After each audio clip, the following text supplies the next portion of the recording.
Alors Seigneur notre Père, nous te prions, Éternel de gloire,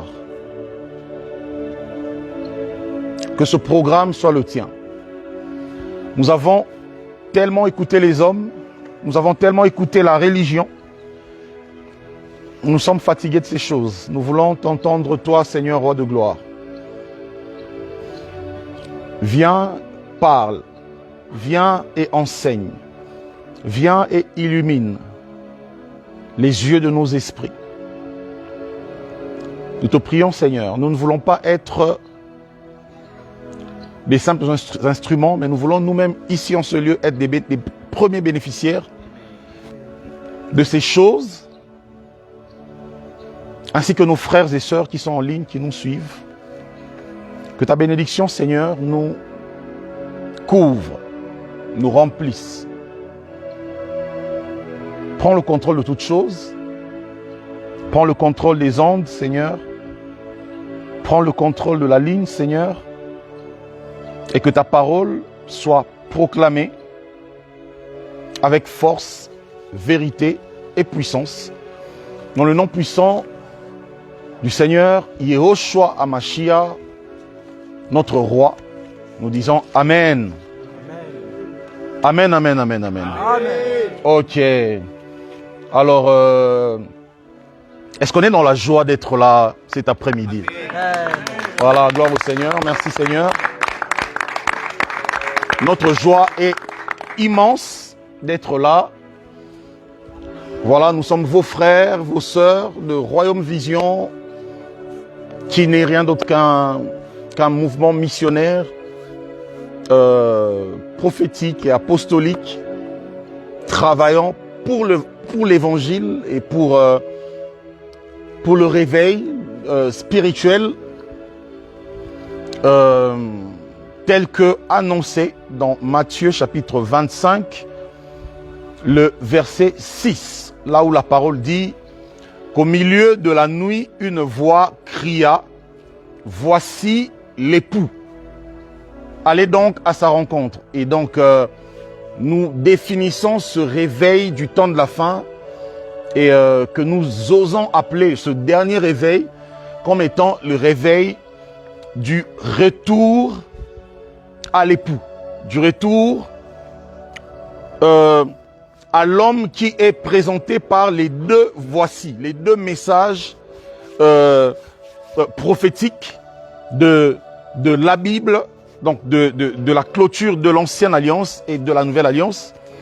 Ces messages sont, voilà, voici l'agneau avec Jean-Baptiste, qui fut le dernier prophète de l'Ancien Testament, et d'ailleurs que le Seigneur Yehoshua va présenter comme étant le plus grand de tous les prophètes de la loi.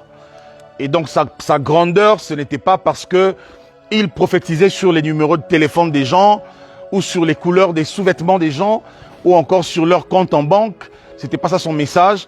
Mais la grandeur du ministère prophétique de Jean-Baptiste consiste au fait que cet homme avait la révélation de qui est Yehoshua. Et contrairement à tous les autres prophètes qui ont précédé Jean-Baptiste dans l'Ancienne Alliance, eh ben, eux ont eu à préfigurer Christ et à l'annoncer symboliquement, vous voyez, et à le typifier même. Donc, mais Jean-Baptiste est le prophète qui n'a pas typifié, qui n'a pas préfiguré Christ, qui n'a pas parlé de l'ombre de Christ, mais qui l'a présenté physiquement au monde. Amen. Et donc son message était « Voici l'agneau ». Et voilà ce qui lui a valu cette position de plus grand prophète de tous ceux qui sont nés de la femme, mais bien évidemment dans l'Ancien Testament. Et ce même message-là va être confirmé par le Seigneur qui, dans la parabole des vierges, va annoncer ce qui va se passer à la fin des temps. Et on trouve que l'épouse va se retrouver dans une position, c'est même la posture actuelle de l'épouse. Donc quand je parle de l'épouse, je vois vraiment la notion prophétique globale de l'épouse, ça veut dire et l'Église et Israël. Vous voyez, parce que les deux forment la même identité en tant qu'épouse de Yehoshua HaMashiach. C'est très important à comprendre. Et donc, cette prophétie concerne ces deux entités. Et la parole nous annonce ce temps dans lequel l'épouse va être retrouvée endormie. Et pour cela, il faut que la voix prophétique se lève et crie. Et quel est le message de la voix prophétique? Le message de la voix prophétique n'est pas « voici l'argent ». Le message de la voix prophétique n'est pas « voici ta richesse ». Le message de la voix prophétique n'est pas « voici ton mariage, voici ton élévation, voici tes millions de dollars, tes milliards en euros. C'est pas ça le message. Mais le message de cette voix prophétique de la dernière heure est « voici l'époux ». Voilà pourquoi je parle des deux voici de la Bible. Donc le premier qui clôture, le premier voici, c'est le cri de Jean-Baptiste qui révèle Christ et qui clôture la période de l'Ancienne Alliance. Et le deuxième voici, c'est le cri de l'Église réveillée, c'est le cri des messagers prophétiques qui ont la révélation de qui est Yehoshua HaMashiach et qui vont dire à l'humanité, qui vont dire aux nations, et qui vont dire aussi à l'Église, et qui vont dire à la religion, voici l'époux. En d'autres termes, réveillez-vous, sortez de vos tentes, et comme ça l'était dans le livre des Nombres, lorsque Israël était dans son campement dans les déserts, et la Bible dit que le peuple demeurait dans des tentes. Pourquoi dans des tentes? Parce que provisoirement, voilà, avant que Moïse ne puisse rassembler le peuple autour de lui, le peuple devait avoir des lieux où il va être abrité, où chaque famille sera abritée. Et voilà, ces tentes peuvent représenter tout ce qu'on a connu autrefois comme religion, comme dénomination au sein du christianisme. Voilà, ça a permis aux gens quand même de connaître le Seigneur, d'être baptisés, de croire et tout ça. Mais le Seigneur est le Dieu de l'aboutissement. Et l'aboutissement, c'est quoi? La finalité, au fait, c'est quoi? C'est que tout le peuple soit réuni autour de Moïse. Et donc voilà pourquoi il fallait que deux trompettes puissent sonner. La première trompette servait à dire au peuple « sortez de vos tentes ». Et la deuxième trompette servait à dire au peuple « rassemblez-vous autour de Moïse ». Qui bien évidemment était le type de Christ, était l'image de Christ, pour parler de ce qui se passe en ce temps de la fin, où le Seigneur est en train de dire par le son de la trompette qui est l'évangile, à tous ces croyants, à tous ces rachetés, sortez de l'esprit dénominationnel, sortez de l'esprit sectaire, voilà, de toutes ces idéologies et philosophies qui ont séparé longtemps le corps de Christ. Et maintenant, rassemblez-vous, non plus autour d'un gourou, non plus autour d'une dénomination, non plus autour du nom d'une église que l'on veut élever, non plus autour d'un homme de Dieu que l'on veut exalter, mais autour de celui qui est l'époux. Vous voyez? Et donc ce message de ce dernier réveil est « voici l'époux, allez à sa rencontre ». On ne peut pas aller à la rencontre de celui qu'on ne connaît pas. Voilà pourquoi, puisque l'époux est parti il y a environ 2000 ans, après sa mort et sa résurrection, il a fait son ascension, il est parti. Et donc, la religion est arrivée et la religion a maquillé l'image de l'époux. La religion a présenté aux gens une fausse image de l'époux. De sorte que l'épouse peut se tromper et ne pas avoir la vraie idée de son époux. Comment la religion a-t-elle maquillé l'époux? Eh bien, la religion l'a fait par le biais des fausses doctrines, des doctrines des démons, vous voyez, par l'infidélité à la parole du Seigneur. Et donc voilà pourquoi, en ce temps de la fin, la voix prophétique a pour mission d'enlever ces mauvaises notions, ces mauvaises définitions que l'Église, que l'épouse a de son époux. De sorte à dire, voici l'époux. Quand on dit voici, ça veut dire on présente quelqu'un tel qu'il est. On présente la vraie version de la personne, de sorte que désormais, l'Église retrouve et reconnaît l'identité véritable de son époux, le Mashiach. Donc, dans ce message de Voici l'époux, il s'agit en d'autres termes de dépeindre le Christ dans toutes ses facettes, de révéler Yehoshua en tant que Dieu véritable, voilà, de révéler Yehoshua en tant que Père, voilà, parce que Ésaïe dit, un enfant nous est donné, un enfant nous est né, un fils nous est donné, la domination reposera sur son épaule, on l'appellera Dieu puissant, Père éternel. Donc l'enfant qui est le fils se révélera finalement comme étant lui-même le Père éternel.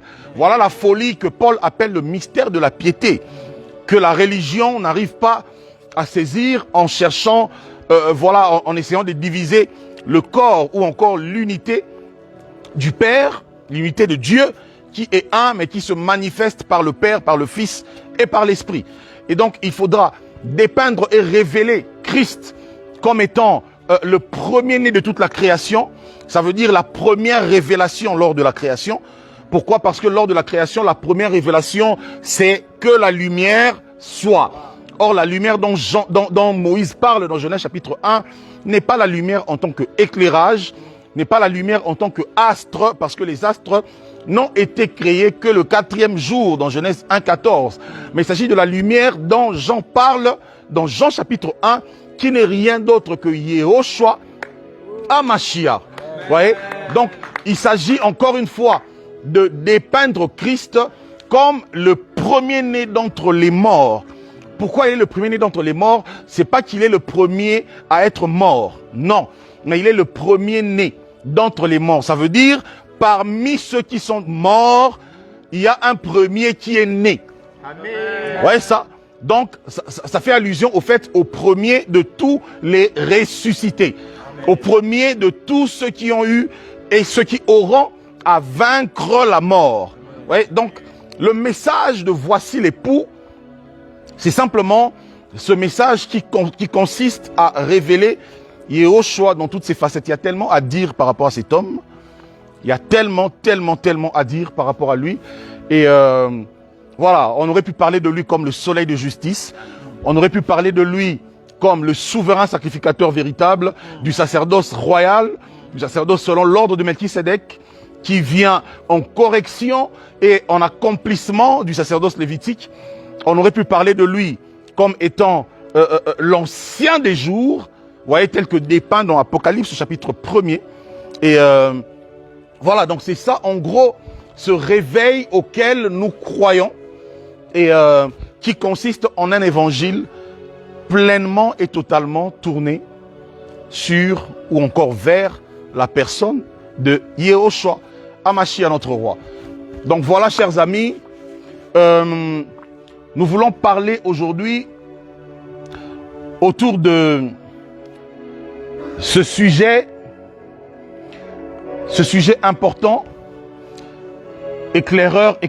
Ah, bonjour à toi mon frère, Carlos depuis la France. Je t'aime énormément mon frère. Merci pour tout l'amour que tu as pour moi et pour l'évangile et pour le royaume. Que le Seigneur te bénisse et qu'il te remplisse encore, qu'il se serve de toi pour éclairer plusieurs. Voilà, comme le dit bien le nom de ta page. Voilà, donc c'est le temps de la révélation. Amen, amen, amen. Alors nous sommes en train de parler de ce thème important, l'esprit de la prophétie. Alors je sais que plusieurs d'entre vous, je sais que plusieurs qui ont vu ce thème ont certainement pensé à la prophétie selon l'entendement d'aujourd'hui. Eh bien, c'est pas de votre faute. C'est pas de votre faute. Voilà, c'est ce qui nous a été présenté. Donc, mais nous allons essayer de restaurer un peu les choses comme au commencement. Voilà, parce que la nature nous enseigne que lorsque un appareil quelconque est présenté au public, c'est toujours avec voilà, avec une notice qui nous rappelle les fonctionnalités de la chose selon la pensée de son fabricateur ou de son créateur. Vous voyez, c'est important de retourner dans la pensée originelle, ça veut dire dans les Écritures, au commencement de toute chose, pour comprendre quelle est la pensée du Seigneur par rapport à cette question de l'esprit de la prophétie. Alors, c'est quand même un sujet avec beaucoup d'importance, bien évidemment, parce que nous savons, c'est que la prophétie représente, la prophétie d'abord comme comme don spirituel, la prophétie comme les écritures prophétiques. Mais nous savons aussi le danger que la prophétie comme don spirituel représente aujourd'hui. Non, le danger que la prophétie en tant que divination est en train de représenter aujourd'hui. Frère, tu ne dors pas en plein live. C'est vrai qu'on a beaucoup prié aujourd'hui. On est en pleine retraite de prière. Et on a passé beaucoup de moments quand même dans la présence du Seigneur. Mais tu vas faire un effort comme un bon soldat. Voilà. Hein, Stéphane, ça va? Ok.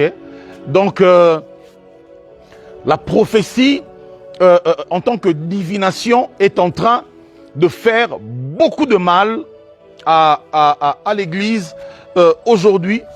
Tout simplement parce que les choses sont très mal définies. Les choses ont été très mal présentées.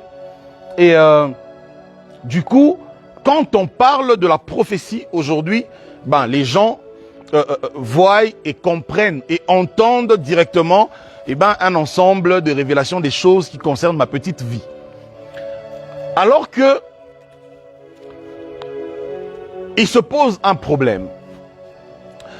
C'est que au 1er siècle, lorsque le Seigneur Yahushua s'est manifesté dans la chair, il va dire quelque chose.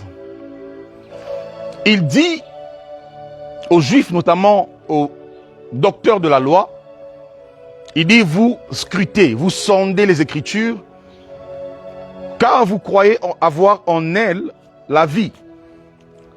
Mais après, il apporte une information.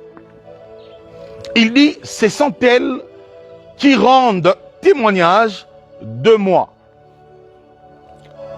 Désormais, le Seigneur va donner une information aux Juifs. C'est que la loi de Moshe, donc la Torah, les écrits, ou encore les psaumes, donc les Ketuvim, et les Neviim, les prophètes, dans l'ensemble, ont rendu un seul témoignage. Il s'agit de moi, Yahushua HaMashiach.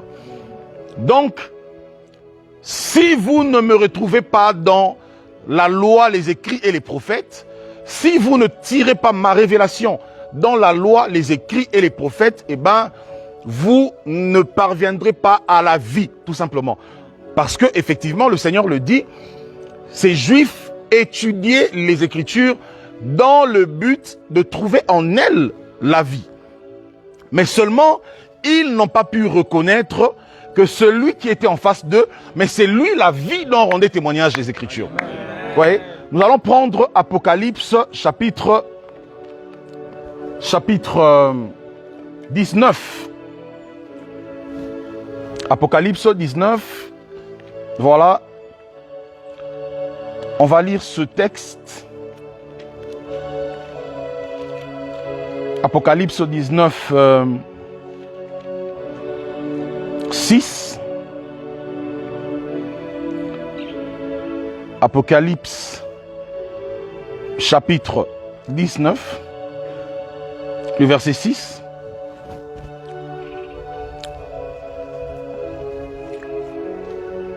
Apocalypse 19. Non, ce n'est pas ça, excusez-moi. Verset combien? Ok. Apocalypse 19, verset 10. Voilà, merci beaucoup. Alors, il est écrit, Et je tombais... Non, prenons à partir du verset 9, comme ça on prend aussi le verset 10. Apocalypse 19, 9 à 10. Et l'ange me dit, écris, heureux ceux qui sont appelés au festin des noces de l'agneau. Et il me dit, ces paroles sont les véritables paroles de Dieu. Ces paroles sont les véritables paroles de Dieu. Et je tombais à ses pieds pour l'adorer. Mais il me dit, garde-toi de le faire. Je suis ton compagnon de service et celui de tes frères. Et celui de tes frères qui ont le témoignage de Jésus. Non. Je reprends la lecture. Et je tombais à ses pieds pour l'adorer. Mais il me dit, garde-toi de le faire. Je suis ton compagnon de service et celui de tes frères qui ont le témoignage de Jésus. Adore Dieu. Car le témoignage de Jésus est l'esprit de la prophétie. Adore Dieu, car le témoignage de Jésus-Christ est l'esprit de la prophétie. Écoutez, si vous comprenez ce texte, vous comprenez tout. Si vous comprenez ce texte biblique, si vous comprenez ce message que l'ange passe à Jean, vous comprenez tout. Pourquoi? Parce que toute la parole du Seigneur, toutes les Écritures, subdivisées par la Torah, les écrits et les prophètes, dans leur ensemble, constituent ce que l'apôtre Pierre va appeler, il dit, la parole de la prophétie. Donc, même les textes de l'Ancien Testament qui ne sont pas écrits par des prophètes, vous voyez, parce que généralement quand on dit les Névi'im, les livres prophétiques, on a tendance à ne voir que des livres écrits par des prophètes, notamment Ésaïe, Jérémie, Osée, Malachie et tout ça. Mais Pierre nous donne une vision prophétique globale autour des Écritures. Il nous fait comprendre au fait que toutes les Écritures, parce que dans dans le premier siècle, lorsque les apôtres parlent des Écritures, ils ne font pas allusion au Nouveau Testament, parce que le Nouveau Testament, le canon du Nouveau Testament n'était pas encore réuni. Vous voyez, et donc, quand les apôtres parlent des Écritures, ils font bien évidemment allusion au Tanakh, donc le Tanakh, le canon de l'Ancien Testament. Et Pierre va appeler ça, d'une manière simple, la parole de la prophétie. Alors, cette parole est appelée parole de la prophétie. Pourquoi? Parce que dans son ensemble, toutes les Écritures, dans leur ensemble, n'ont qu'une seule vision, n'ont qu'une seule orientation, un seul et même message, Christ. De sorte que si la prophétie dans la parole n'est pas d'abord comprise de cette manière-là, mes chers amis, on va ouvrir une porte, un portail à l'enfer et à l'abîme pour que le serpent, à travers la divination, puisse s'asseoir et établir un trône au milieu de nous. Et c'est ce qui est en train de se passer aujourd'hui. À partir du moment où l'Église a oublié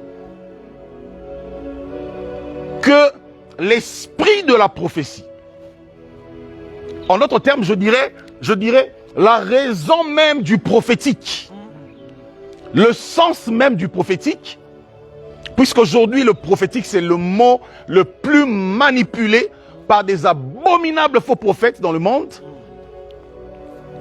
Quand on veut tromper les gens, le mot, le concept que l'on choisit pour utiliser, c'est souvent le mot prophétique. On voit une pierre tomber, on dit non, donne-moi cette pierre est prophétique. On ouvre le robinet, non, ce robinet est prophétique. On voit l'argent de quelqu'un, non, viens faire une offrande prophétique. Écoutez, pourquoi tant de manipulations? Si l'œuvre du Seigneur a besoin, voilà, des dons, des offrandes et tout ça, mais pourquoi vous n'appelez pas les choses comme les apôtres les ont appelées?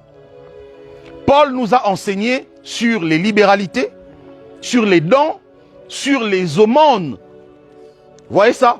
Et donc, il n'a pas eu besoin de dire à quelqu'un, frère, viens soutenir l'œuvre, mon ministère, avec des offrandes prophétiques. Viens bâtir un autel prophétique. Donc, à partir du moment où nous avons oublié le sens même, la raison d'être de ce qu'on appelle l'œuvre ou le message prophétique, nous sommes passés à côté. L'esprit de la prophétie, c'est le témoignage. Le témoignage signifie la révélation. Pourquoi? Parce que Yehoshua HaMashiach, le maître, a eu à dire dans Jean, notamment chapitre 16 là-bas, il vous est avantageux que je m'en aille afin que vienne le Saint-Esprit. Et quand l'Esprit viendra, il vous enseignera, il me glorifiera, il me révélera, il me fera connaître, il me glorifiera. Et dans Acte 1:8, il dit, ne vous dispersez pas encore, attendez l'Esprit. Et lorsque l'Esprit viendra, vous serez mes témoins. En d'autres termes, ça n'a pas été donné à l'homme de témoigner de Christ. Amen. Le témoignage de Christ, écoutez, pour témoigner de quelqu'un, il faut le connaître. Pour témoigner de quelqu'un, il faut avoir une connaissance personnelle de cette personne-là. Les apôtres ont eu un discours par rapport à Christ et ils sont appelés les témoins fidèles parce qu'ils ont été physiquement avec lui. Vous voyez? Mais le Seigneur savait que son église sera constituée essentiellement des gens qui n'ont pas vu physiquement le Mashiach. Mais comment rendront-ils témoignage de celui qu'ils n'ont pas vu? Alors, celui qui l'a vu, celui qui est en lui, je dirais même encore plus, celui qui l'est lui-même. Vous voyez? Parce que nous croyons que le Saint-Esprit, c'est Yehoshua HaMashiach, revenu en esprit pour habiter dans l'homme. Tout simplement. Voilà pourquoi il dit, je suis avec vous tous les jours, jusqu'à la fin du monde. Vous voyez? Et donc Christ est sur la terre à travers de son église, à travers de son esprit, et aussi à travers de son église qui est son corps et dont il est la tête. Donc il n'est pas absent, voilà même pourquoi c'est pas la peine de dire que des pasteurs, des prophètes sont des représentants de Dieu. Il n'y a pas de représentant de Dieu sur la terre parce qu'on ne représente pas celui qui est présent. Amen. On représente un absent, on ne représente pas un présent. Amen. Le Seigneur est là, à travers de son corps qui est l'église et dont il est la tête.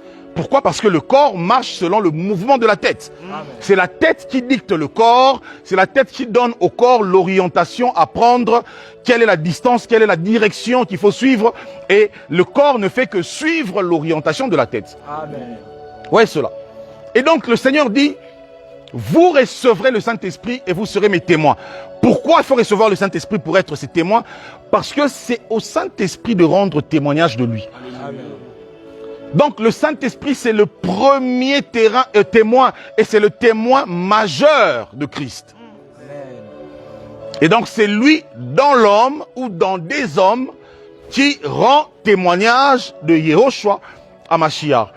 Et un texte très tordu par ce mouvement du faux prophétique de ce temps de la fin. C'est le texte de Joël 2, 28. Un texte que nous connaissons, là où il est écrit que dans les derniers jours, je répandrai mon esprit sur toute chair, vos filles et vos fils prophétiseront. Alors généralement, ce texte a été sorti de tout son sens.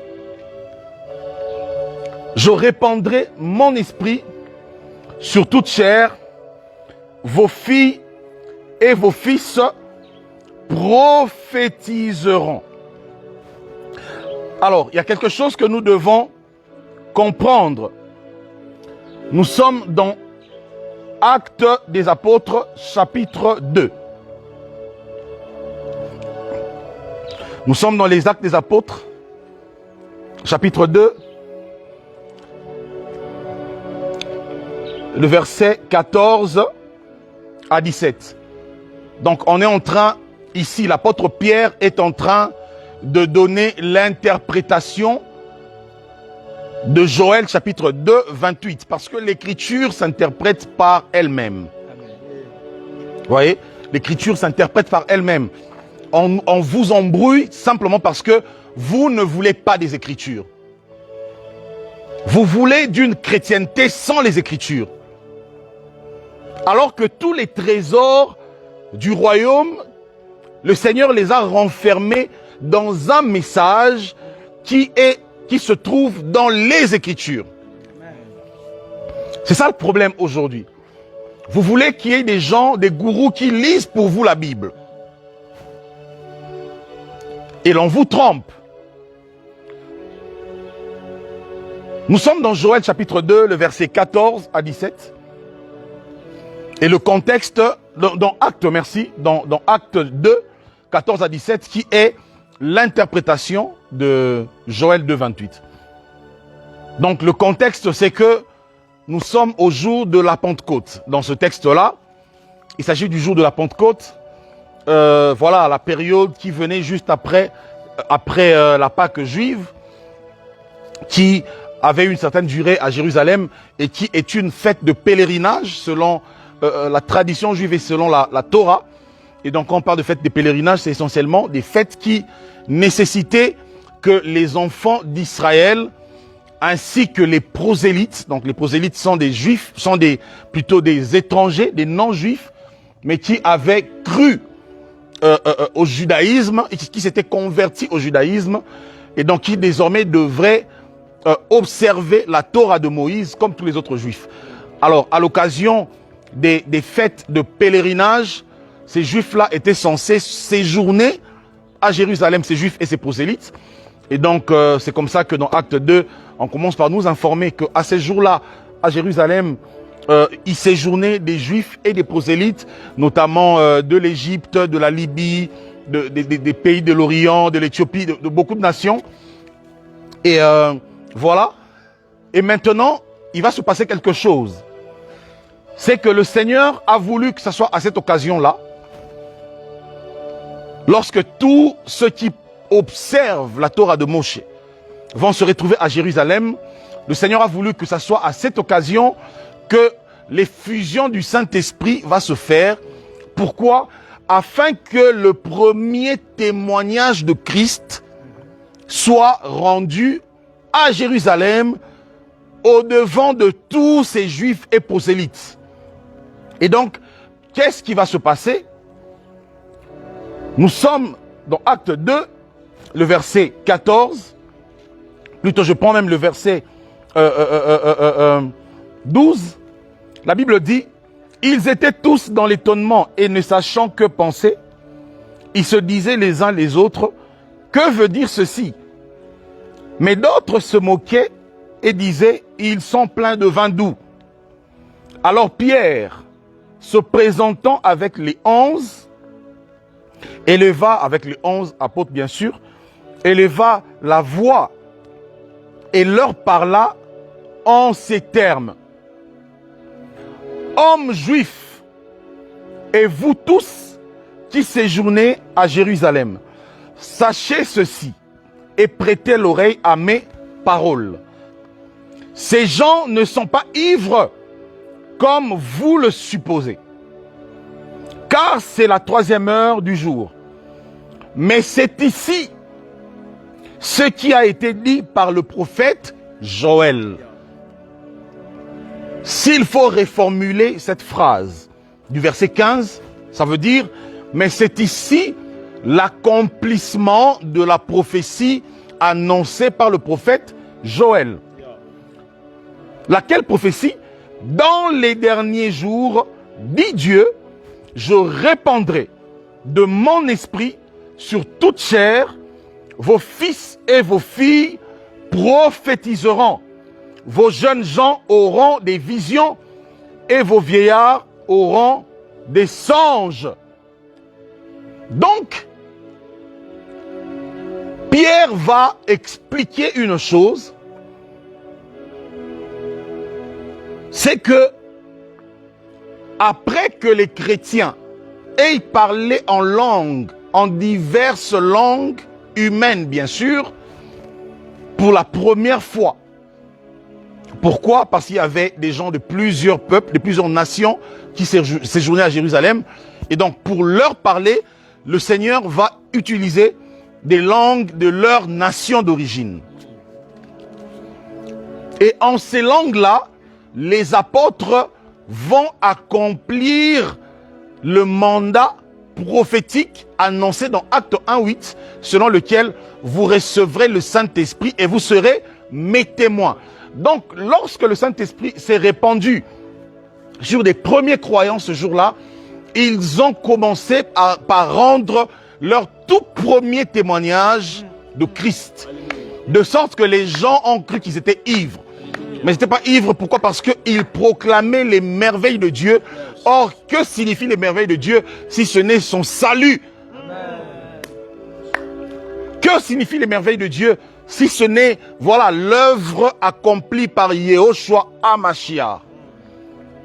Et donc, ce témoignage de Christ mort et ressuscité, c'est cela, au fait, l'accomplissement de la prophétie de Joël, chapitre 2, le verset 28. Amen.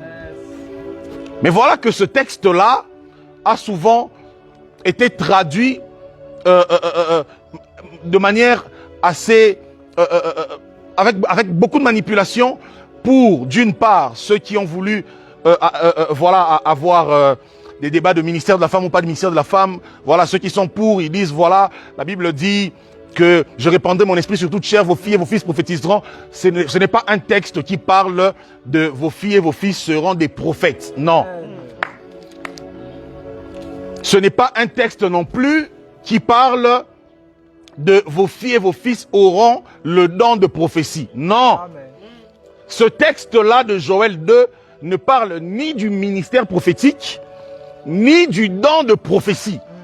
Ce texte-là parle de toute chair, ça veut dire tous les enfants de Dieu qui auront cru en Yehoshua, qui seront scellés du Saint-Esprit et qui désormais par le Saint-Esprit rendront témoignage de Christ. Amen. C'est tout simplement ça. Amen.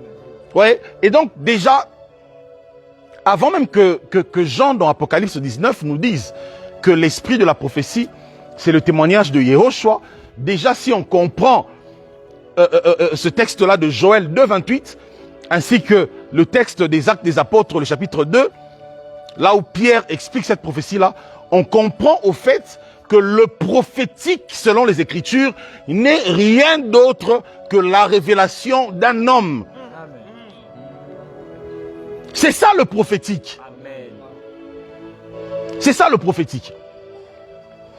Voilà pourquoi Jean-Baptiste a été proclamé le plus grand de tous les prophètes. Le plus grand. Vous comprendrez pourquoi voilà, les prophètes de l'ancienne alliance étaient dans certaines pratiques prophétiques que les gens ne comprenaient pas. Parce qu'aujourd'hui, on dit aux gens, on va faire des pratiques prophétiques, on va prendre une chèvre, on va déchirer et tout ça. Mais écoutez, les pratiques prophétiques faites par des prophètes de l'ancienne alliance étaient des typifications, étaient des préfigurations. C'était l'ombre de Christ. Voilà par exemple pourquoi lors du combat, lors de l'affrontement entre Élie et les faux prophètes, il fallait que le taureau soit placé sur l'autel et qu'il soit déchiré par Élie en plusieurs morceaux. Pourquoi? Parce que tout cela préfigurait quoi? Mais le sacrifice de Christ. Pourquoi avant que le taureau ne soit tué complètement, il fallait d'abord qu'il soit déchiré en plusieurs morceaux? Parce que Ésaïe dit que c'est par ses meurtrissures que nous sommes guéris. Amen. Donc Élie, en tant que prophète, doit préfigurer Yehoshua à travers ses pratiques. Amen. Pourquoi? Parce que l'esprit de la prophétie, c'est le témoignage de Christ.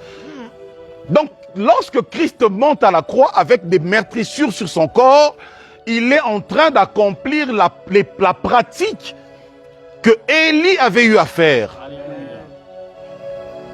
Afin que l'autel, afin que le culte, afin que la gloire soit restaurée en Israël. Voyez ça. C'est très important, les amis, de comprendre ces choses-là. Quand la parole nous dit que l'esprit de la prophétie, c'est le témoignage de Yehoshua, et bien lorsqu'on voit la vie, voilà la vie de Élie, encore une fois, vous voyez, même par l'achèvement de sa mission et par le manteau qu'il laisse tomber sur Élisée, c'est encore une fois le témoignage de Yehoshua. Aujourd'hui, on nous fait porter des manteaux des pasteurs. Le pasteur qui va t'appeler, il dit, mon fils, viens porter mon manteau. Et comme Élie avait donné à Élisée son manteau, et mon manteau c'est ma veste, ou mon manteau c'est ma soutane sacerdotale, alors tu vas la porter, alors que ça n'avait rien à voir. Vous allez relire calmement ce texte après cette explication. Élisée d'abord n'a pas demandé à Élie le manteau. Non. Il n'a pas dit donne-moi ton habit. Il a dit donne-moi la double portion de quoi? De ton esprit. En d'autres termes, l'esprit qui repose sur toi. L'esprit par lequel tu travailles comme étant un puissant prophète. Je la veux, mais dans une double mesure. Pourquoi? Parce que j'ai une mission grande et longue qui m'attend. Et Élie lui dit, ce que tu me demandes est très compliqué. Mais cela ne peut être donné que si tu me vois monter. Pour encore mieux le dire comme c'est écrit, il dit, cela ne peut être accordé sauf si tu me vois monter. Et quand il parlait de monter, là, il ne parlait pas de monter dans le ministère. Il n'était pas en train de dire que d'abord, mon disciple Élisée, il faut que tu me voies d'abord monter dans le ministère, devenir un grand prophète. Toi, tu es là à mes pieds comme un chien, et puis moi, je deviens un grand prophète. Après, là, tu recevras le manteau. Ça n'a rien à voir avec ça. Lorsqu'il dit, sauf si tu me vois monter, il parle de la montée en faisant allusion à son départ, à son ascension. Puisque Élie, étant divinement averti, savait que la fin de sa vie ne serait pas par la mort, mais par l'enlèvement. Pourquoi? Parce qu'il est l'image de Yehoshua. Voilà pourquoi il n'est pas parti par hasard. Il a prévenu Élisée. Il dit, sauf si tu me vois monter. En d'autres termes, il savait qu'il monterait. Et donc, lorsque Élie va monter, et puisque Élisée était toujours là avec lui, en train de servir à ses côtés, qu'est-ce qui va se passer? Le manteau, qui n'était rien d'autre que le symbole, vous voyez, qui n'était rien d'autre qu'un symbole de l'esprit. Parce que la demande, c'était l'esprit. Ce n'était pas la veste, ce n'était pas la tunique. Qu'est-ce qu'une tunique cousue par des hommes, par des couturiers, surtout chez nous ici, des couturiers parfois païens. Vous voyez? Parfois même un idolâtre, un ivrogne, qui va prendre un vêtement et coudre, et puis ton pasteur pense et puis il dit, je te donne mon manteau. C'est le manteau d'Élie. C'est quoi cette histoire-là?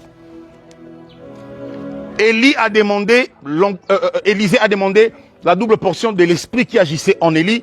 Et lorsque Élie est monté, pour symboliser l'accomplissement ou l'exaucement de la prière d'Élisée, le manteau va tomber sur lui.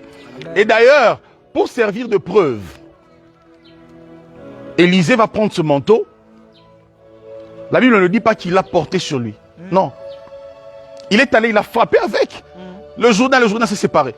C'est devenu un symbole au fait pour démontrer que la double portion de l'esprit d'Élie était désormais sur Élisée. D'ailleurs, la parole dit que les fils des prophètes qui étaient là ont dit assurément l'esprit d'Élie est sur lui. Alors, qu'est-ce que cela symbolisait? Cela représentait la marche de Yehoshua à Mashiach avec ses disciples au 1er siècle. Pendant 3 années, il a marché avec eux.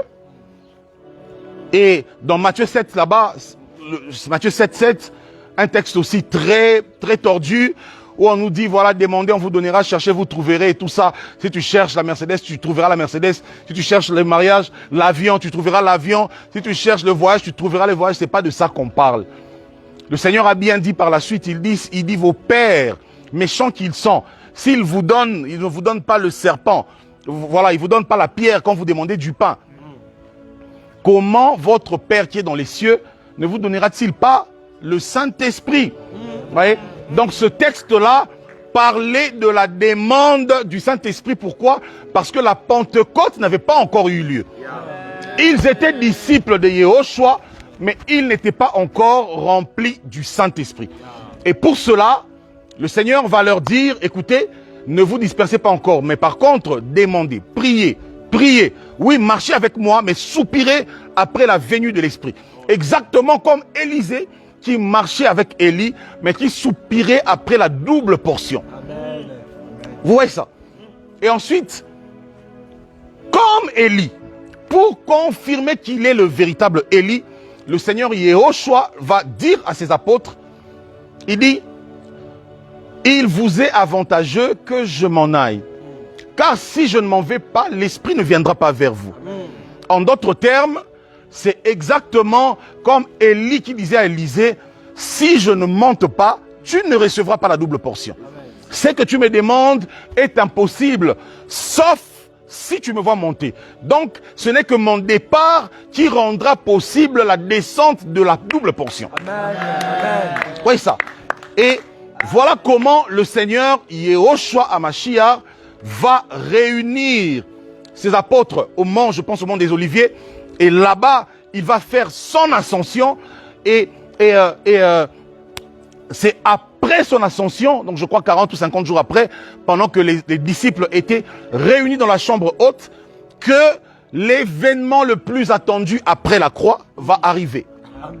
Vous voyez, qu'est-ce qui va se passer? Le manteau d'Élie.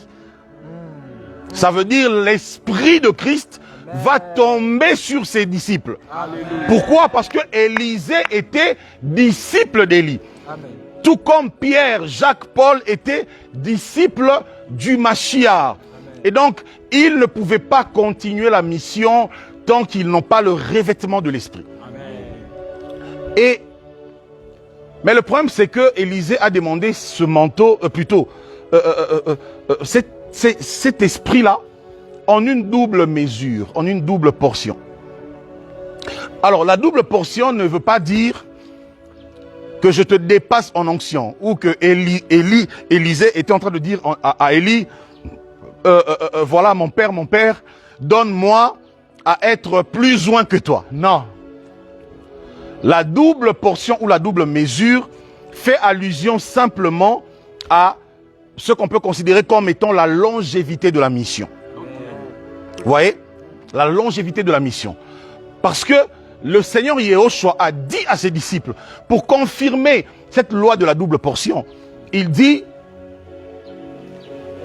ceux qui croient en moi feront mes œuvres et ils feront encore plus d'œuvres que moi.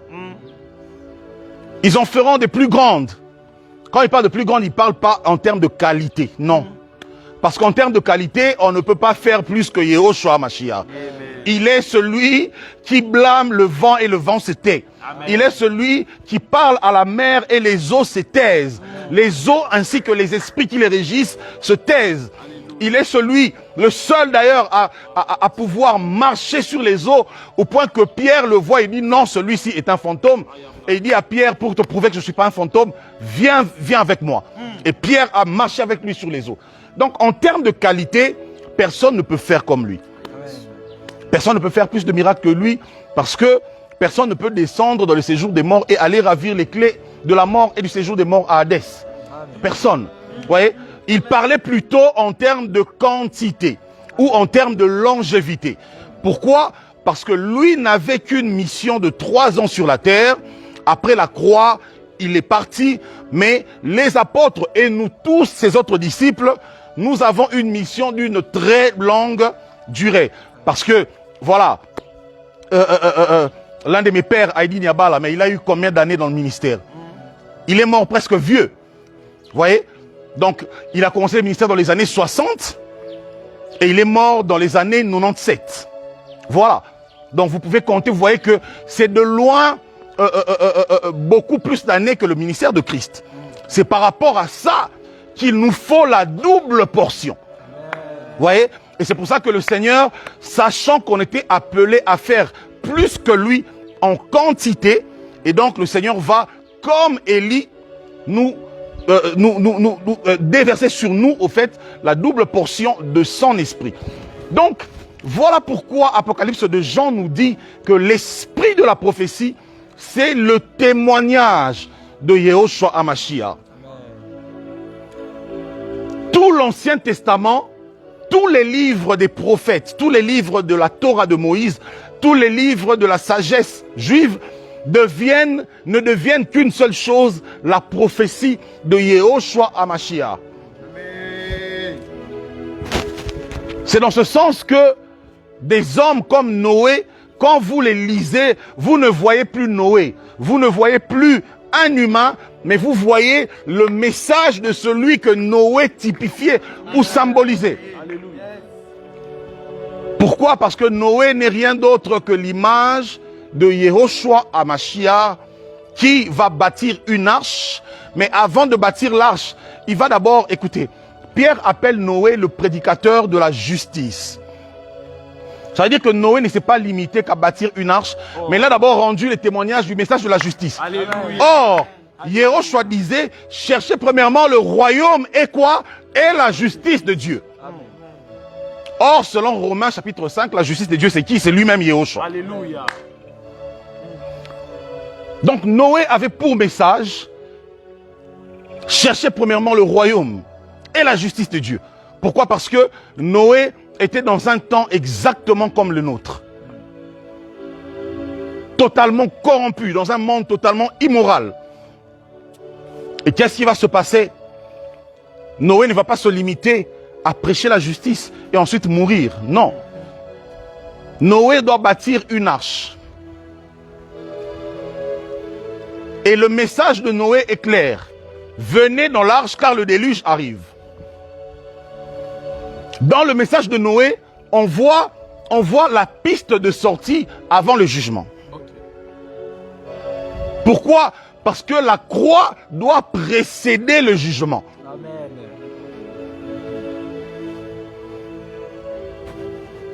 Le message de Noé, c'est que afin que quiconque croit ne périsse point. Et donc, qui vont croire au message de Noé? Ses fils. Qui vont croire au message de Noé? Les animaux purs. Qui vont croire au message de Noé? Les animaux impurs. Alors le Seigneur lui dit, ok, réunis dans l'arche tes fils, des animaux purs, des animaux impurs, fais-les tous entrer, et ensuite, après être entrés, l'arche va se fermer. Or, dans la parole prophétique, notamment dans les Actes des Apôtres, le chapitre 10 là-bas, les animaux purs représentent Israël et les animaux impurs représentent les nations non juives. Voilà pourquoi l'apôtre Paul plus tard va dire qu'en Christ, il n'y a ni juif ni grec. Donc les animaux purs et impurs qui se retrouvent autour de Noé dans l'arche, c'est les juifs et les non-juifs qui croient en Yehoshua et qui par la croix forment un seul corps avec lui. Amen. Et maintenant, qu'est-ce qui va se passer lorsque le déluge va tomber? Lorsque le jugement de la grande tribulation arrivera. Noé, ses fils, ses animaux purs et impurs vont se retrouver au-dessus des eaux. Alors que les eaux vont couvrir toute la terre, y compris les plus grandes montagnes, de sorte qu'il n'y a pas un lieu pour poser les pieds. Noé est, grâce à l'arche, Noé est en train de flotter dans les airs avec les animaux purs et les animaux impurs, donc les juifs et les non-juifs. Christ se retrouve avec son église dans l'enlèvement pendant que la terre est en train de connaître le jugement. Vous voyez? Donc la scène de Noé, les animaux purs, les animaux impurs et l'arche, n'est rien d'autre que la révélation de Yehoshua HaMashiach comme étant celui qui commence d'abord par proclamer l'évangile de justice. Voilà pourquoi il est écrit dans Hébreux chapitre 1, le verset 1, que après avoir parlé autrefois à nos pères par les prophètes, Dieu en ce temps de la fin nous a parlé par son fils Yehoshua, qui bien évidemment est le messager du royaume et de la justice. Amen. Et après que ce message ait été proclamé, la parole nous démontre maintenant Yehoshua qui, après avoir rendu témoignage de lui et de son œuvre pendant 3 années à Jérusalem, en Israël, il va ensuite monter, il va ensuite prendre son église avec lui à cause de l'œuvre de la croix qui est la représentation parfaite de l'arche. Voilà pourquoi l'arche ne pouvait pas être faite de métal, mais l'arche ne pouvait qu'être faite de bois. Parce que, voilà, le salut repose sur l'œuvre du bois. Vous voyez? Et d'ailleurs, oh Seigneur, il n'y a de salut que par le bois. Amen, amen.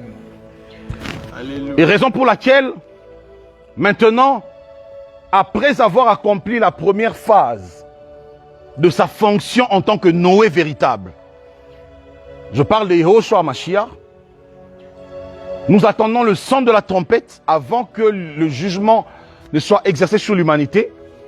Pourquoi? Eh bien, pour nous retrouver avec lui dans les airs, au-dessus des eaux. Waouh! Pourquoi au-dessus des eaux? Pourquoi Noé, ses fils et ses filles, plutôt Noé, ses fils et des animaux purs et impurs, pourquoi ils se retrouvent au-dessus des eaux? Mais dans la parole prophétique, dans le livre d'Apocalypse, je pense au chapitre 17 ou 19 là-bas, voilà, 17 à 10, on va lire ça, on va lire ça. On va lire ça. Apocalypse 19. Apocalypse 17, pardon. Voilà. On prend le premier verset et puis le 10e verset. Merci Stéphane. Puis un des 7 anges qui tenait les 7 coupes vint. Et il m'adressa la parole en disant, viens, je te montrerai le jugement de la grande prostituée, qui est assise sur les grandes eaux. Le verset 10. Voilà. Non, le verset d'abord. Le verset d'abord 9. Et puis on va descendre. Non, le verset 15. Voilà. Voilà, le verset 15. Et il me dit, les eaux que tu as vues, sur lesquelles la prostituée est assise, ce sont des peuples, des foules, des nations et des langues. Dans la parole prophétique, excusez-moi, dans la parole prophétique, les eaux représentent les peuples, les nations de la terre. Toutes les nations de la terre, sans exception. Voilà pourquoi Noé, ses fils, ses animaux purs et impurs vont se retrouver dans l'arche. Mais où? Au-dessus des eaux. Pourquoi au-dessus des eaux? Parce que Christ viendra prendre son église et la sortir des nations. Amen. Des nations de la terre.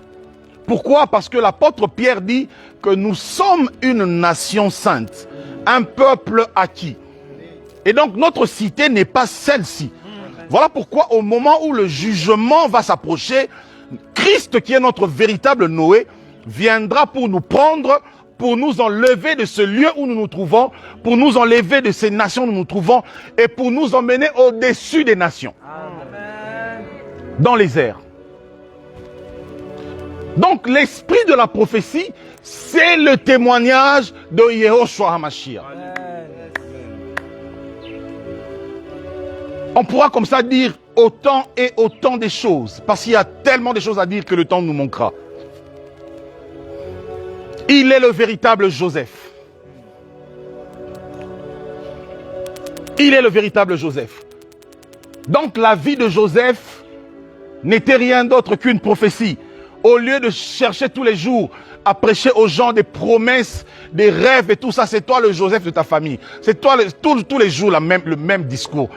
Qui vous a dit que Dieu nous appelait à être des Joseph et des David de nos familles? Qui vous a dit ça? La parole dit ces choses, c'est pour notre instruction.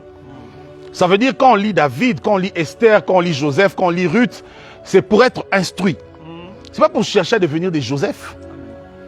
Pourquoi? Parce que le Seigneur, oh Karabayaka, il est le Dieu de la prédestination, frère. Amen. Et dans le domaine de la prédestination, tu ne peux pas être Joseph, Joseph ne peut pas être toi. Amen. Il a connu Joseph par son nom avant son existence, comme il t'a connu par ton nom avant ton existence. Amen. Et la Bible dit qu'il y a des œuvres qu'il a préparées d'avance afin que nous venions les pratiquer. Ouais, ça. Le même qui dit à Jérémie, avant que je ne t'aie formé dans le sein de ta mère, je te connaissais, je t'avais établi prophète. C'est le même qui va dire à Pierre, à Paul plutôt, dans Romains là-bas, chapitre 8, il dit que voilà, ceux qu'il a connus d'avance, voilà, il les a prédestinés à être semblables à l'image de son fils. Ceux qu'il a prédestinés, il les a aussi quoi? Appelés. Ceux qu'il a appelés, il les a aussi justifiés. Et ceux qu'il a appelés, ceux qu'il a justifiés, il les a aussi glorifiés. Donc, ce n'est pas question de chercher à devenir des Joseph de vos familles, mais c'est question plutôt de comprendre quel est le message prophétique qui était transmis, ou plutôt que transmet la vie de Joseph. Alors, est-ce qu'on peut parler un peu de Joseph? Amen, amen, amen. On va parler de Joseph et on va exactement atterrir là. La vie de Joseph n'est rien d'autre que le témoignage de Yehoshua Hamashiach, mais sous une forme d'ombre.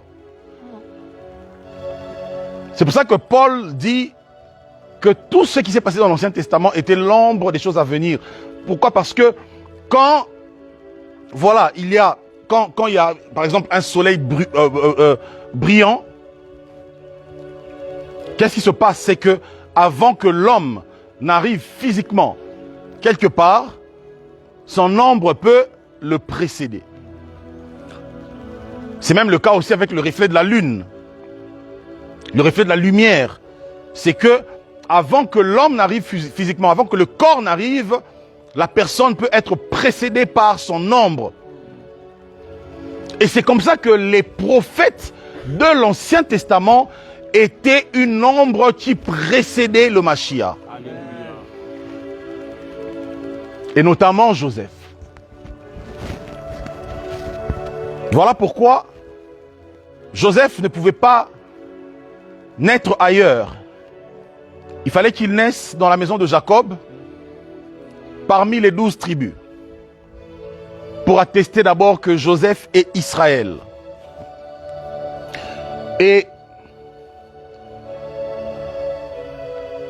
Joseph va connaître la jalousie, la haine de ses frères, et il va ensuite être vendu par ses frères. Mais ses frères qui ont vendu Joseph, moyennant quelques pièces, qu'est-ce qu'ils vont faire? Ils vont prendre la tunique de Joseph. Et ils vont prendre du sang. Et ils vont salir avec du sang la tunique de Joseph pour aller rendre témoignage à leur père Jacob que Joseph est mort. Mais en même temps, ils ont descendu Joseph dans le puits, sous la terre. Comprenez où on va? Ils ont ramené Joseph dans le puits. Et ensuite, pour en finir, Joseph va être vendu et partir en Égypte. Quand Joseph arrive en Égypte, il va servir. Et là-bas, il va être élevé en souveraineté, au-dessus de toute chose.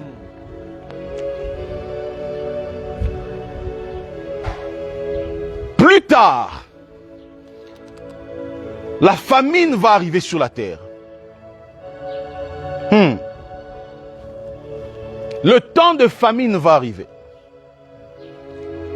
Et donc, Israël va être obligé de chercher maintenant de la nourriture. Et pour ça, il faut aller vers les nations. Pourquoi? Parce que la nourriture est en Égypte. Amen. La nourriture est en Égypte. Et quand ils arrivent là-bas, à la grande surprise, c'est que c'est Joseph, leur frère, qui a reçu le nom élevé au-dessus de tout nom. Parce que le roi lui avait dit que je t'établis chef et maître de toutes choses. Tu ne rendras compte qu'à moi. En d'autres termes, je t'ai établi pour faire ma volonté. Amen. Vous voyez ça? Parce qu'attention, nous sommes dans la parole prophétique. Généralement, dans les prédications qu'on a l'habitude d'entendre, généralement quand on entend Pharaon, on voit directement un personnage avec un rôle démoniaque, diabolique. Attention. Le Pharaon du temps de Moïse, le rôle qu'il a joué n'a rien à voir avec le Pharaon du temps de Joseph. Vous voyez? Le Pharaon du temps de Joseph a joué justement le rôle du Père céleste. Amen. Qui va établir Joseph comme le fils en tant que maître de toutes choses. Amen. Oui. Et à la fin, ses frères vont aller se prosterner devant lui. Maintenant, c'est quoi le problème? C'est que la vérité de cette histoire, l'accomplissement de cette histoire de Joseph va s'accomplir, va se faire lorsque le Mashiach, Yehoshua, va venir sur la terre.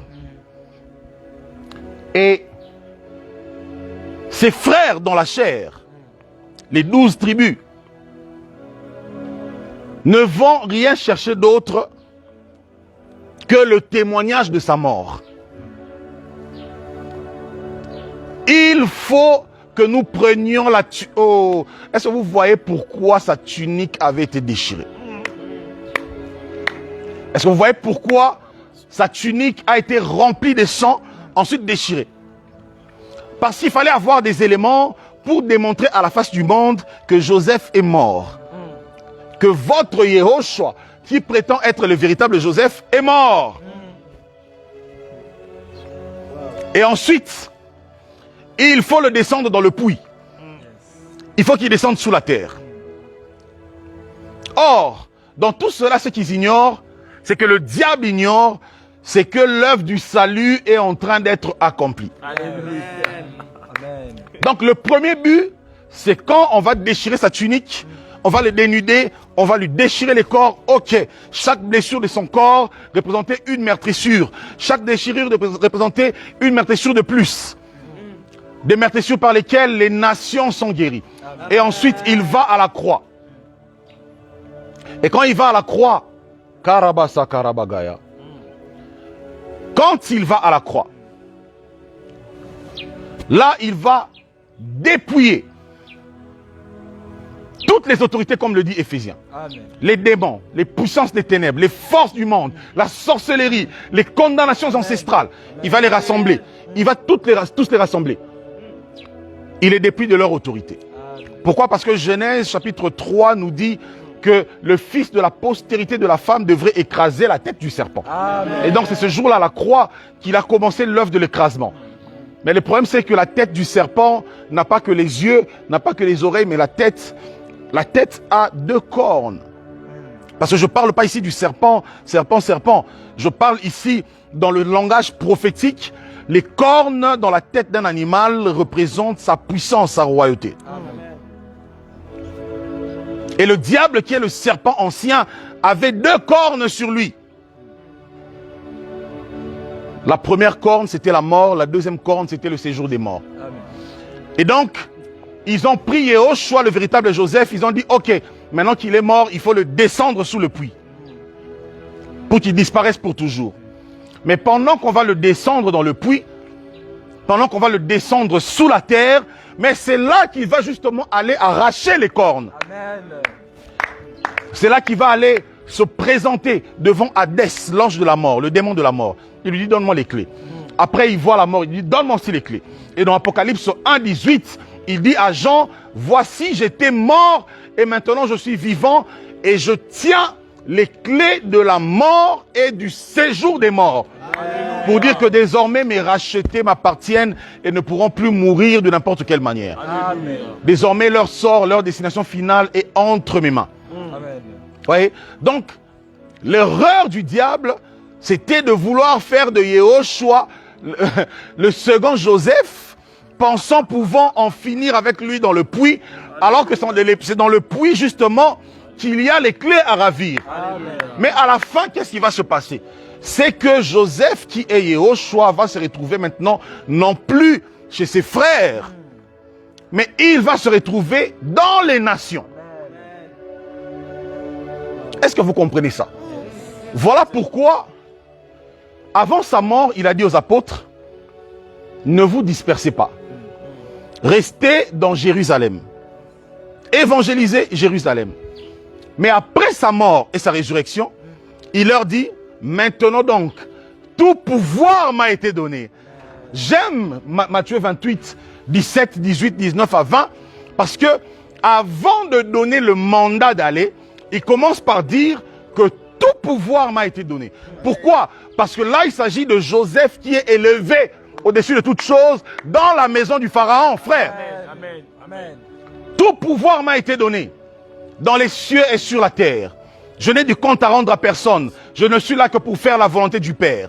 Car le Fils est dans le Père et le Père est dans le Fils. Car lui et le Père sont un. Vous voyez ça? Et il dit, tout pouvoir m'a été donné. Et maintenant, puisque j'ai tout le pouvoir, alors allez. Allez partout, faites des nations mes disciples. Là maintenant, il parle des nations. Or, quand il dit à l'église, allez, le problème c'est quoi? C'est que lui-même est la tête de l'église. Donc, en d'autres termes, il est en train de dire, allons. Alléluia. Alléluia. Il est en train de dire, allons ensemble. Où? Dans les nations. Pourquoi? Parce que nous sommes dans la dispensation de Joseph en Égypte. Nous sommes dans la dispensation de Joseph, non plus au milieu de ses frères, non plus sur son territoire d'enfance, mais de Joseph en Égypte. Ça veut dire Christ dans les nations. Voilà pourquoi l'apôtre Paul dit dans Éphésiens là-bas que il dit afin que par l'Église, que le monde, que les principautés, les dominations, les autorités connaissent maintenant donc la sagesse infiniment variée de Dieu. C'est par l'Église constituée des Juifs qui ont cru bien sûr et des non-Juifs qui sont dans les nations. Oh Jesus. Aujourd'hui, l'Église veut aller encore chercher la sagesse infiniment variée dans la cabale juive à Jérusalem.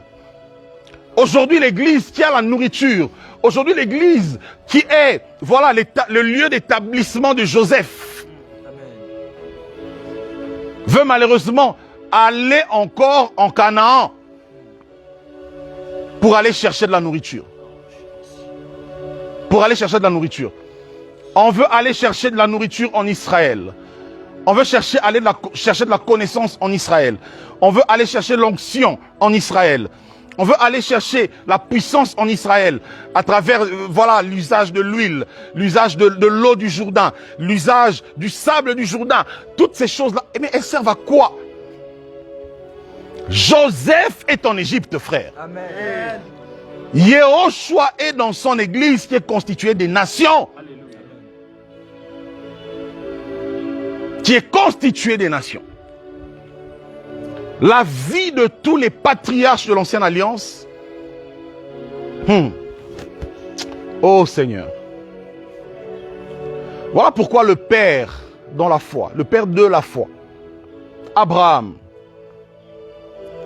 pour attester que sa vie était une démonstration et une ombre de Yehoshua Mashiach, lorsqu'il fait alliance avec Elohim, ou plutôt lorsque Elohim fait alliance avec lui, parce que ce n'est pas l'homme qui fait alliance avec Dieu, c'est Dieu qui fait alliance avec l'homme. Et donc lorsque Elohim fait alliance avec lui, il va lui donner un signe. Il lui dit, Je te donne la circoncision comme signe de l'alliance. Mais de quoi s'agit-il? De qui s'agit-il? Il dit, tu feras la circoncision. De qui? De tes fils dans la chair, mais aussi des étrangers et esclaves achetés à prix d'argent.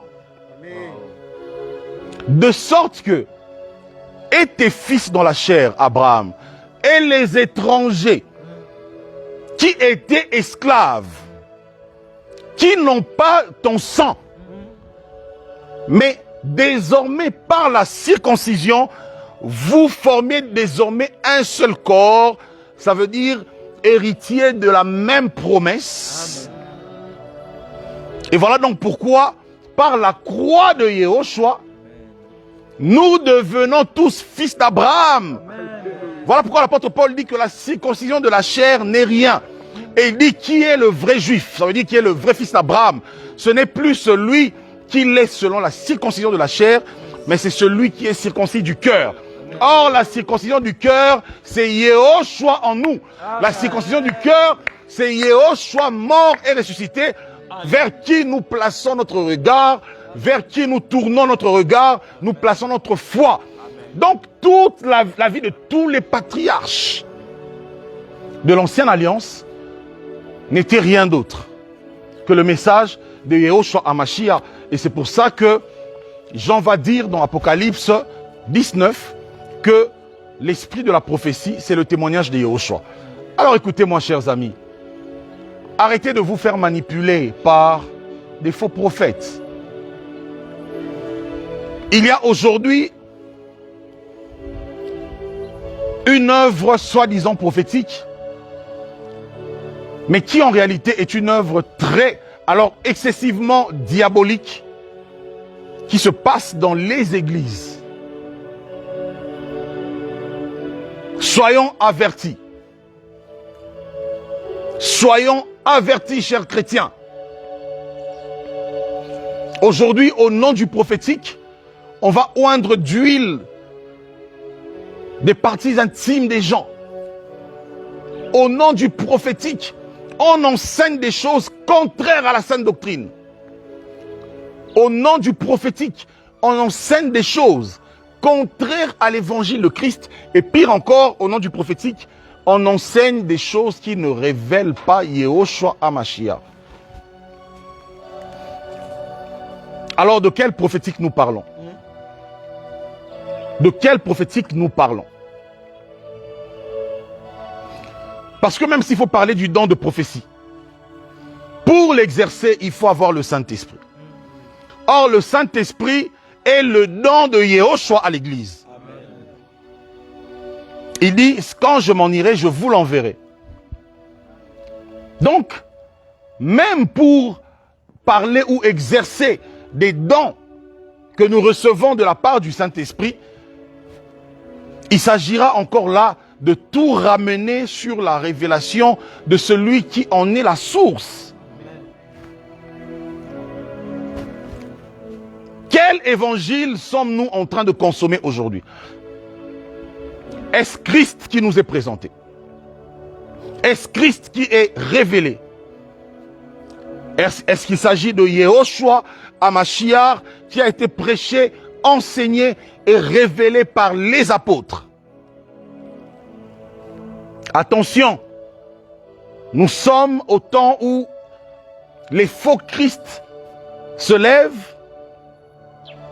Nous sommes au temps où les doctrines et des pratiques servent à nous emmener vers un autre Christ. Pour ce qui concerne Yehoshua HaMashiach de la Bible, il faut que le prophétique soit l'accomplissement ou la révélation de ce que Paul appelle le mystère caché de tout temps. Amen. Amen. Christ est le mystère caché que les hommes ont ignoré dans des temps anciens, ne sachant pas que leur vie, que la vie des patriarches de l'Ancienne Alliance n'était que des mystères concernant la personne de Yehoshua HaMashiach. Lorsque les Lévites exerçaient le sacerdoce, ils ignoraient que Aaron n'était qu'une image de Yehoshua, notre souverain sacrificateur, et que l'entrée une seule fois par année d'Aaron dans le Saint des Saints était le message prophétique de l'entrée de Christ, comme c'est écrit dans les livres des Hébreux, dans le sacerdoce, dans le tabernacle céleste, une seule fois avec son propre sang. Et en plus, la Bible nous dit que Aaron entrait une seule fois par année. C'était pas une seule fois par semaine, mais par année. Et Christ est entré une seule fois par année. Pourquoi? Parce que depuis la croix jusqu'à aujourd'hui, nous sommes dans ce que Christ appelle dans le livre de Luc l'année de grâce. Il dit, je suis venu établir une année, l'année de grâce. Et donc, dans cette année-là, notre souverain sacrificateur demeure dans le tabernacle céleste, avec son propre sang, en train de plaider pour nous. Le souverain sacrificateur qui compatit à nos faiblesses. On a volé la vedette à cet homme. On a volé la vedette à cet homme. C'est pourquoi, chrétiens dans les nations, réveillez-vous au nom de Yehoshua HaMashiach. On veut vous voler la couronne, le prix de la couronne. Karabasite Karabagaya. L'apôtre Paul dit que vous avez été rachetés à un grand prix. Et ne soyez donc la proie de personne. Ne laissez pas ces gens vous voler la couronne, frère. Réveillez-vous, chrétiens. Réveillez-vous, chrétiens. Réveillez-vous, chrétiens. Si ce n'est pas centré sur Christ, si ça ne révèle pas Christ, détournez-vous de cela. Si ça ne révèle pas Christ, détournez-vous de cela. Si ça proclame autre chose que Christ, sortez de là. Si ça proclame l'argent, si ça proclame le mariage, si ça proclame le matériel, si ça proclame les avoirs, si ça proclame la pensée positive, si ça proclame le développement personnel, si ça proclame la loi de l'attraction, si ça proclame la philosophie humaine, si ça ne proclame pas Yehoshua HaMashiach, détournez-vous de cela. Karabazite Karabanana Kayaba. Ô Seigneur, révèle-toi à ton peuple. Est-ce qu'on peut élever la voix et demander au Seigneur de se révéler à son peuple? Révèle-toi, Seigneur. Révèle-toi, Seigneur. Nous avons besoin de toi, Seigneur. Nous avons besoin de toi, Seigneur. Ton peuple a besoin de ta révélation. Toi, le mystère caché. Oh, toi, Elohim, Seigneur. Révèle-toi, Père. Toi, le mystère caché. Caché de tous les temps, Père. En ce temps de la fin, nous te prions, Papa, de te révéler à ton peuple. Toi, le mystère caché. Toi, le mystère caché de tous les temps, Père. Alors nous te prions, Papa. Toi, le mystère caché, Yehoshua. En ce temps difficile, en ce temps, Père, en ce temps du soir, Père. Toi, le mystère caché, Yehoshua. Alors nous te prions, Père, de te révéler. Toi, le mystère caché, Yehoshua. Oh, Yehoshua, révèle-toi, Seigneur. Toi, le mystère caché, Yehoshua. Que ton peuple soit révélé, Père. Toi, le mystère caché, Yehoshua. Et que ton peuple reçoive, Seigneur, l'illumination de ta révélation, Père. Je prie, Seigneur. Viens te révéler, Seigneur. Révèle, Père, à ton peuple, Seigneur. Révèle-toi encore à ton peuple, Seigneur. Viens te révéler, Seigneur. Que la lumière soit, Seigneur. Que la lumière soit, Père. Que la lumière soit. Te prions, Papa. Que la lumière soit.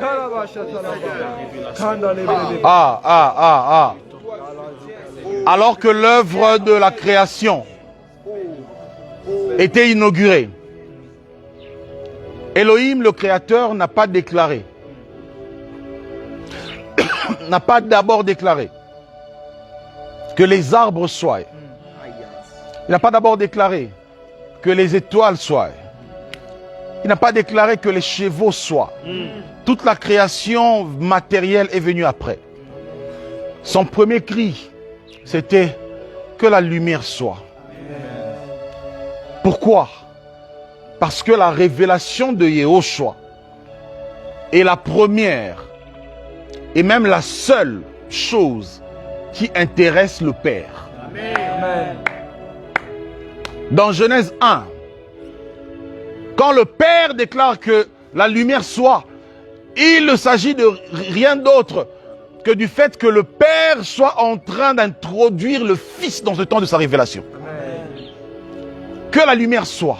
La lumière qui n'est pas les astres, la lumière qui n'est pas l'ampoule, la lumière qui est, selon Jean chapitre 1er, Yehoshua HaMashiach.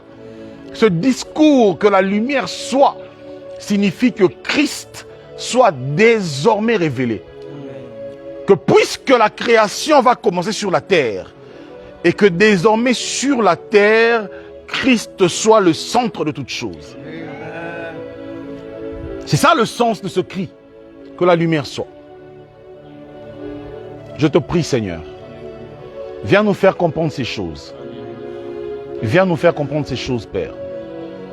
Viens nous faire comprendre ces choses. Merci de nous avoir suivis. Soyez fortifiés. Soyez focalisés sur Christ. Amen.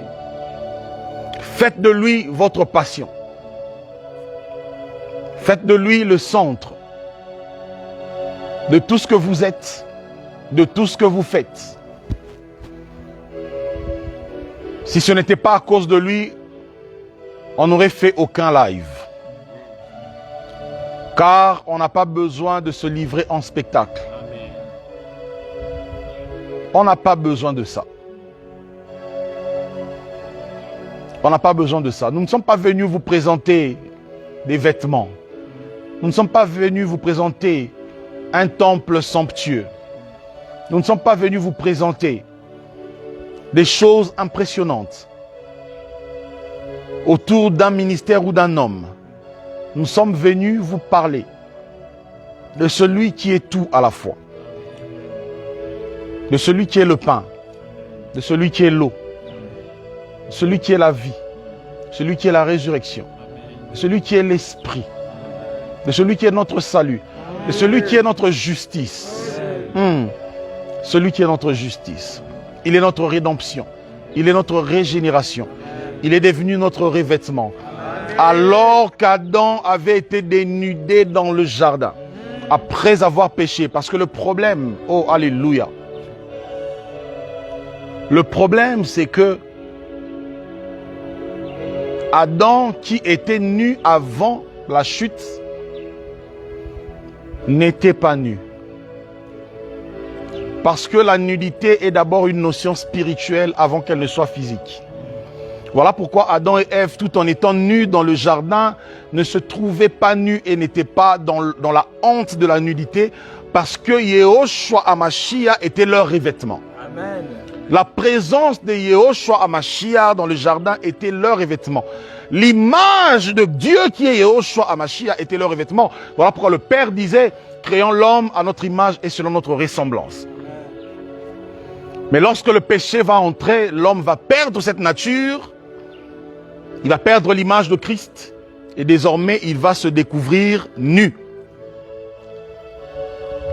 Et dans le livre d'Apocalypse chapitre 3, cela est encore bien éclairci dans la lettre de Jean à l'église de Laodicée, constituée des personnes physiquement habillées, mais le Seigneur leur dit, vous croyez être habillés, mais vous êtes nus. Pourquoi?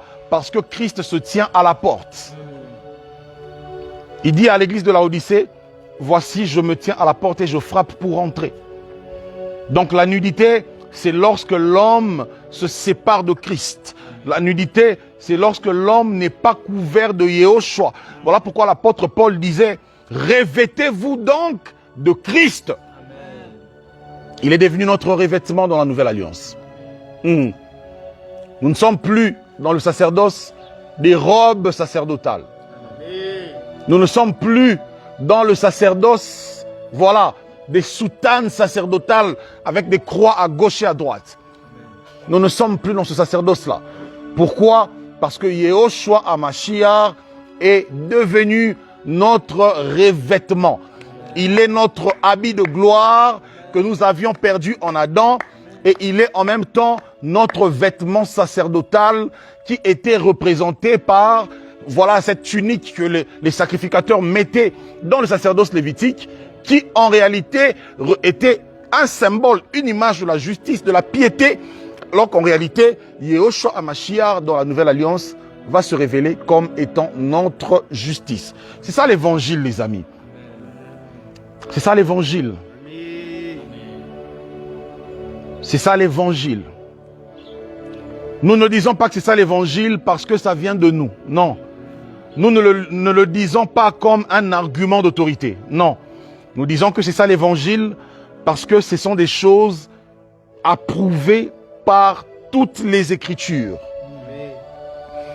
Ce sont des choses démontrables dans la loi, les psaumes et les prophètes et dans les épîtres apostoliques. Amen. Donc, chers amis, que le Seigneur vous garde, que le Seigneur vous bénisse, que le Seigneur vous fortifie. Et nous sommes de cœur avec vous, tous qui aimez le Seigneur Yehoshua HaMashiach. Et toi qui me suis en ce moment, qui n'a pas encore donné ta vie au roi de gloire, voilà ce que je vais te dire. Il n'y a pas de formule à faire. Je n'ai pas une prière à te demander de répéter comme une récitation. Non. Dans ma Bible, je n'ai vu aucune personne recevoir Jésus par une récitation. Et je ne te demande pas non plus de donner ta vie à Jésus. Parce qu'un mort n'a rien à donner. Amen. Un mort ne peut rien donner. Sans Christ, nous sommes morts. Amen. Voilà pourquoi le jour où Adam est tombé, le Seigneur n'a pas attendu que Adam vienne vers lui. C'est lui qui est descendu, qui a demandé, Adam, où es-tu? Car depuis la chute de l'homme, c'est Elohim qui vient pour chercher l'homme. Voilà pourquoi, lorsque le temps a été accompli, Yehoshua est descendu physiquement sur la terre. Est-ce pour faire un tourisme? Non, c'était pour te chercher. Alors le message que j'ai pour toi, c'est que le Seigneur te cherche. Il t'aime. Il a payé tout le prix. Il a payé tout le prix. Il a payé tout le prix.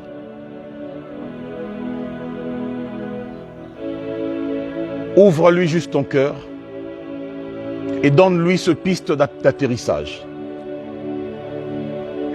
Permets-lui d'avoir ce lieu d'atterrissage pour désormais agir et te démontrer comment il peut transformer une vie.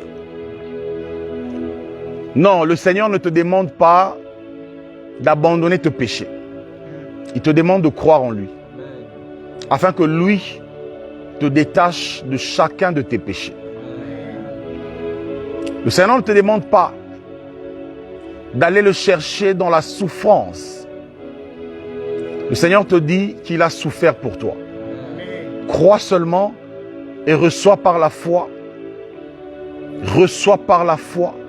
Reçois par la foi les acquis de l'œuvre qu'il a accomplie en ta faveur. Le Seigneur Yehoshua est le roi de gloire depuis toute l'éternité antérieure. Il n'avait aucune raison de venir sur la terre, de souffrir dans sa chair jusqu'à la croix, jusqu'à descendre dans le séjour des morts. Il n'avait rien à prouver à Satan parce que Satan sait que c'est lui le créateur de tout ce qui existe dans les cieux et sur la terre. Des choses visibles et des choses invisibles. Comme c'est écrit dans Colossiens chapitre 1, versets 15 à 16. Et donc, il n'avait rien à prouver à Satan. Mais tout ce qu'il a accompli, c'est pour toi. Tout ce qu'il a accompli, c'est pour toi. Tout ce qu'il a accompli, c'est pour te démontrer son amour immense. Voilà pourquoi les apôtres disent, mais comment serons-nous sauvés? Comment échapperons-nous si nous négligeons un si grand salut? L'œuvre accomplie par Christ, c'est un si grand salut. C'est un salut immense. Alors, cher ami, tu peux vivre la délivrance. Tu peux vivre la liberté totale contre toute forme de malédiction, d'enchantement et de condamnation. Maintenant, je prie. Je te prie, Seigneur. Je te prie, Seigneur. Je te prie, Seigneur, touche ce cœur, rentre dans ce cœur, Seigneur, qui croit en toi. Établis, Seigneur, ton sanctuaire et conduis cette vie désormais. C'est ma prière, Seigneur. Je sais que tu le sais, mais je te le demande, Seigneur, comme une prière. Fais-le, Seigneur, détruis, brise l'incrédulité, brise la peur de toutes les déceptions des hommes et de la religion. Brise cela, Seigneur, et permets à cet homme, à cette femme que tu as connue, Seigneur, avant la fondation du monde, de pouvoir entrer dans l'exécution des choses pour lesquelles tu l'as prédestiné. Au nom de Yehoshua HaMashiach. Seigneur, nous prions pour que tes fils et tes filles qui nous suivent dans les nations reçoivent l'onction de l'Évangile. Reçoivent l'illumination de la parole. Et qui se lèvent comme des fidèles disciples pour aller annoncer Yehoshua partout dans le monde. Que la gloire te revienne, Père. Merci de guérir les malades. Merci de pourvoir pour tous ceux qui sont dans le besoin, Seigneur. Merci de donner l'argent, de la nourriture, conformément à ta parole, Père, au nom de Yehoshua. Amen, amen, amen. Que le Seigneur vous bénisse. Nous allons comme ça nous retrouver le samedi prochain, si le Seigneur ne revient pas. Voilà, on va se retrouver pour un autre message, un autre temps d'édification. Et par la même occasion, nous vous informons de la tenue d'une grande activité. Voilà, déjà le 9 et le 10 juillet. Voilà, donc 2022, exactement à Kinshasa. Donc, 2 grandes journées de conférences chrétiennes avec comme thème « Écoutez-le ». Écoutez-le. Donc, nous voulons écouter Yehoshua HaMashiach. Pourquoi? Parce que ce jour-là, à la montagne de la transfiguration, le ciel s'était ouvert et un message est sorti. Le message était « Celui-ci est mon fils, en qui j'ai placé toute mon affection. Écoutez-le ». Ce jour-là, le Seigneur rendait ce témoignage devant Moïse et Élie qui étaient descendus, mais aussi devant Pierre, Jean et Jacques, qui sont des apôtres et qui sont aussi l'image de l'Église, parce que l'Église est établie sur le fondement des apôtres et des prophètes. Donc pourquoi ce jour-là, le ciel s'était ouvert pour dire à ces gens, écoutez-le? Eh bien, nous allons comprendre tous ces mystères le 9 et le 10 juillet. Et qu'est-ce qu'il faut écouter? Nous allons comprendre ces choses-là. Donc l'affiche sera disponible dans les jours qui viennent. Et que le Seigneur vous bénisse. Merci de nous aider à partager ce live. Et aussi quand l'affiche arrivera, à pouvoir partager pour mobiliser autant un plus grand nombre des frères et sœurs qui aiment l'évangile et même des païens qui cherchent le Seigneur. Soyez bénis, soyez gardés et que la paix du Seigneur soit sur vous. Shalom.